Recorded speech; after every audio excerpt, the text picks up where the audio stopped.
Let's cross to London now and catch up with the man who was Australia's longest-serving Foreign Minister, Alexander Downer.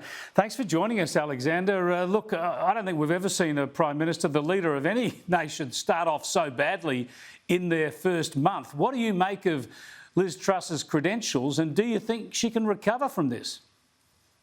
Well, I think, to be honest, she's, first of all, never been a great popular public figure.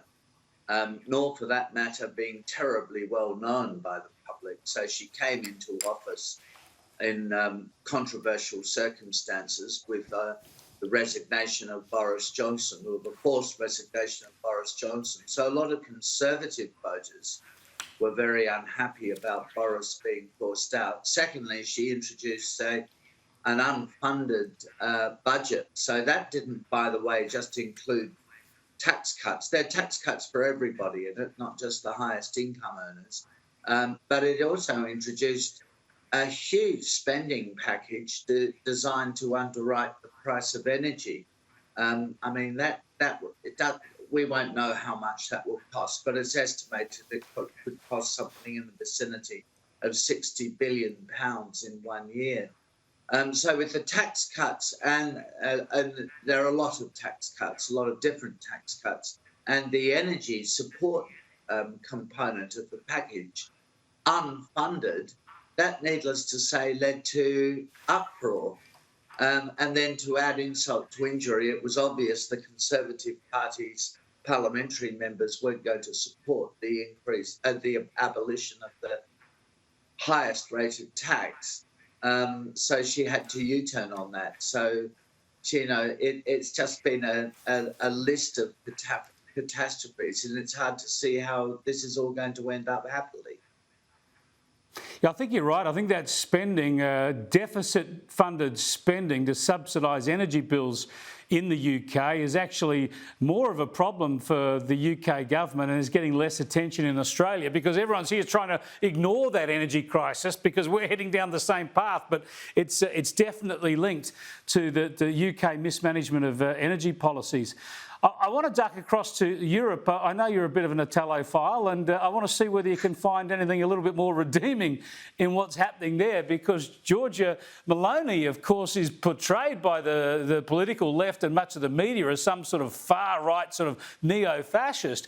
But she talks about a lot of the issues that you would have espoused during the Howard government years, and she looks like a breath of fresh air. Right. She, well, first of all, what happens in politics is, after a while, the public catch on to the contradictions of the establishment and the contradictions of the government of the day. Just to go back to the UK, the British government is spending something like £60 billion on subsidising people's energy bills, but at the same time, it imposes a whole series of taxes on people's energy bills as green levies. So the contradiction is absurd. And people like Giorgia Meloni have benefited from governments having absurd policies like this, not, of course, the British government in her case. And she stands, of course, for very traditional family values in an era that has become increasingly, if you like, woke, as they like to say. So she talks about bringing up children in two-parent families being optimal. And she's a woman. There's no question about her being a woman. She makes that point as well. She's quite nationalistic and sceptical of being bullied by the European Union, by the bureaucrats in Brussels. So in that circumstance, the one thing I've left out is immigration, illegal migrants flooding into Italy and being allowed to stay by the lawyers, the whole of Italy's immigration policy being trashed, really, by European institutions of one kind or another. So she's elected as a reaction to some of those negative things, and she has her own sort of positive, traditional, conservative agenda. So I'm not surprised she's done so well, actually. Yeah, let's hope she governs well. Won't be easy in that Italian parliament, but as you say, she's making a lot of the right noises. Thanks for joining us, Alexander. I appreciate it.